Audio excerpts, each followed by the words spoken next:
Morning, everybody. Yeah, it's morning. I'm shooting one of these in the morning, which I don't usually do. So here is book review number 11. Cranking through the Halloween series still. I think I said this in the first video, but there were 6 books. And I only had the original 3 from years ago, but I found the rest of the series and purchased it through a site called Thrift Books. Don't know too much about them, but seems to be a pretty good site. And they have a lot of books that like libraries have taken out of circulation. So a lot of the books that I got still have the library codes on them. But in any capacity, I was able to find the rest of the series. So today, though, we are on book review number 11. And so we are now on this 3rd book of the Halloween series. This one's called Between Golden Jaws. And it took me a minute to like catch all the snake references. I don't know where I was when I was reading the other 2 books, but like during this book, I was like, oh, I get the snake references now. Duh.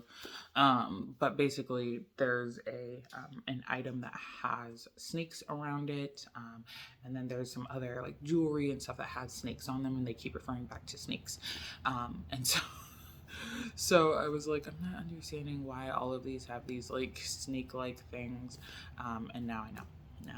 Now I'm aware.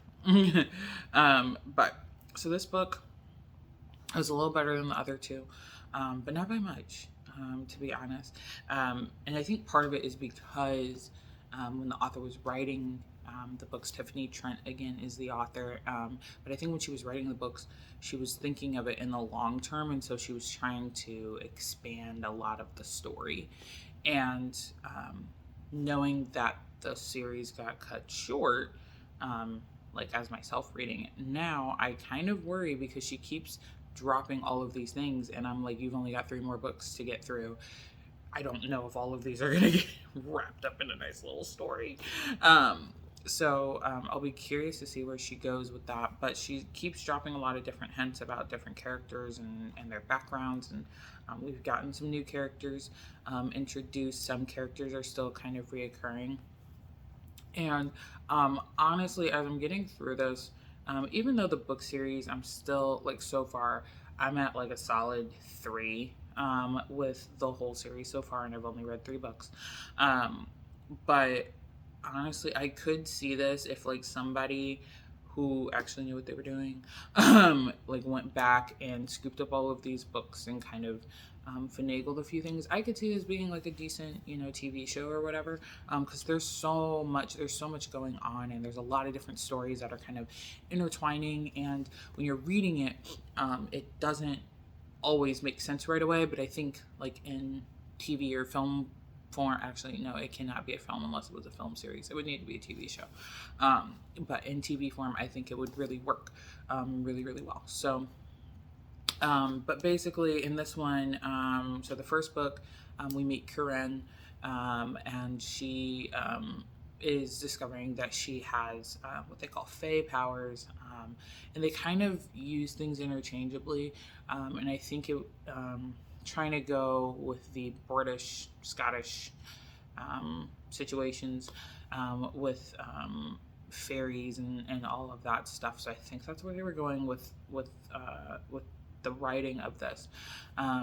But so she's discovering that she is part fae and that she has these powers. And so through the first book, she's just kind of figuring things out and getting duped by, there's 2 sections of the fae, the hallowed and the unhallowed. So she's getting duped by the unhallowed, and it eventually leads them to Scotland in the second book. Where she yet again gets duped by them.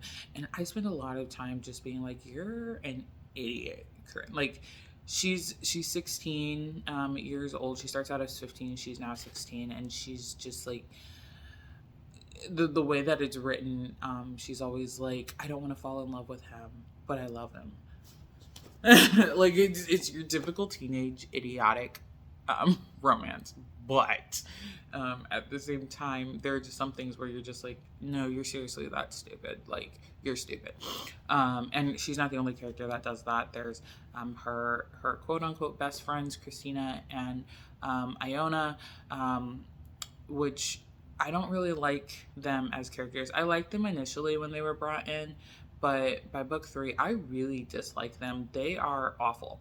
And not by personality or anything, but they like literally shut her out. Like, y'all are supposed to be kind of the best friends, and they're constantly shutting Corinne out, and not telling her anything, and then getting mad at her because she's mad at them. Like, it's just a whole thing, and it really just grinds my gears. I'm like, you're awful friends.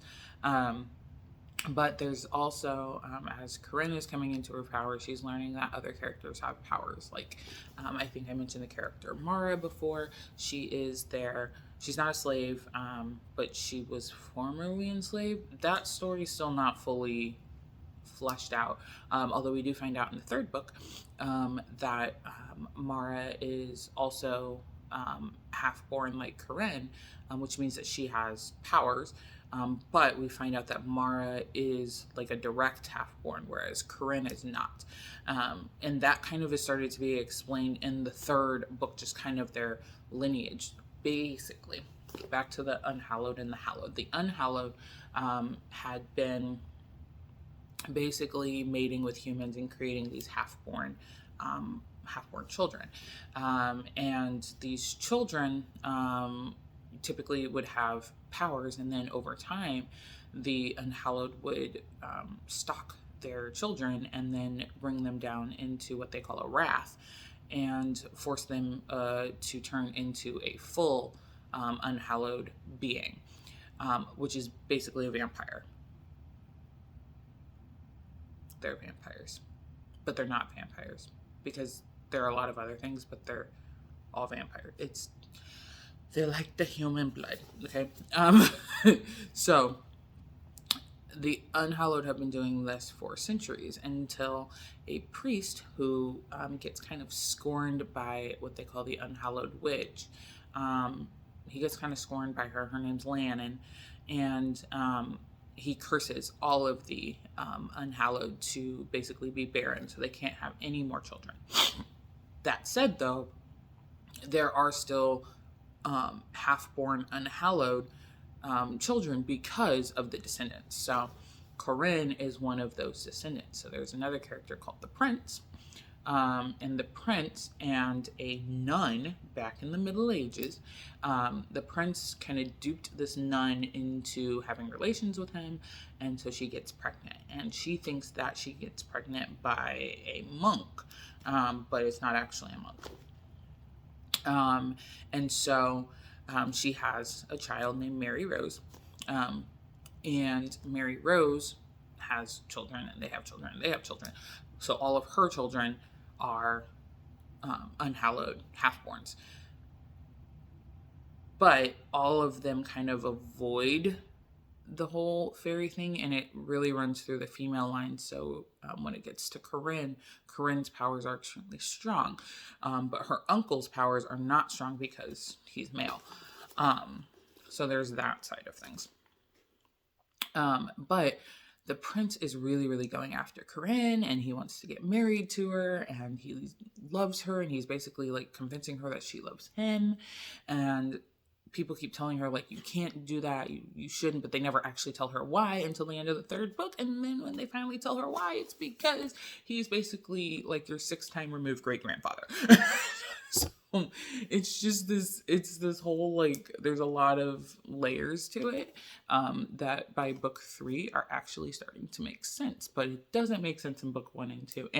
And just like the character Corinne, she's not being told all this stuff, and neither are the readers, the audience that's reading this. You're not being told anything really, and it does get a little bit annoying, but you really have to kind of like read through it. But if I have one complaint about the third book, outside of finally getting some answers, the only other complaint I have, and this happens in the first 3 books that I've read, and I'm about to start the 4th book, is that there's anytime that there's something like major happens when that when you get to that rising action, or through that rising action, you hit the climax of the story. Every single time I'm like, I'm confused how we got here. And it happens in the span of like 3 pages, and you're just like, so wait, why is what is I spend a lot of time doing that, and even after like rereading, I'm still like, I'm missing like 3 sentences, and it literally comes down to, I'm pretty sure there's just 3 sentences that I am missing. So it kind of bothers me. But overall, we're still hitting a solid 3. I'm kind of hoping as I go into the latter half of the series, like I said, I'm starting book 4, that things will become even more clear. And I'm really, really curious how they're going to wrap up this whole thing with Mara. Again, she's the servant character, but she's a superpower half-born, and a first-generation half-born, so she's extra charged. But they just dropped this big bomb about her dad, and I'm just like, and I know that there was supposed to be, I think it's like book 7. Let me see here. So that was 1, 2, 3, 4, 5, 6. So yeah, it would have been book 7. It was supposed to be the book that like really kind of gets everything about her. And so I'm really curious how that's all going to get wrapped up by book 6, or if it gets wrapped up by book 6. I have a sinking feeling just from what I've read on the author's website and everything that it doesn't get wrapped up, and I'm going to be really annoyed. That said, this is another reason why it would make a great TV series, so we can wrap up that storyline. But yeah, so this is a longer video, but book 3, I just had to kind of get in there. And also, if you do decide to read this series, it is a cliffhanger series. The first book is not a cliffhanger. It's like a loose cliffhanger. It's like, hey, how do you guys feel about going to Scotland? And then it just kind of drops off, which is fine because you're just like, oh, that's not too bad. But books 2 and 3 are major cliffhangers, and they're just like leaving you right in the middle of the action, and you're like, but I need to, and now I have to read the next book. So yeah, if you decide to read it, I'm just warning you, books 2 and 3 so far have been major cliffhangers. We'll see what books 4, 5, and 6 are like. If you guys have any book suggestions, please, by all means, send them my way, per usual.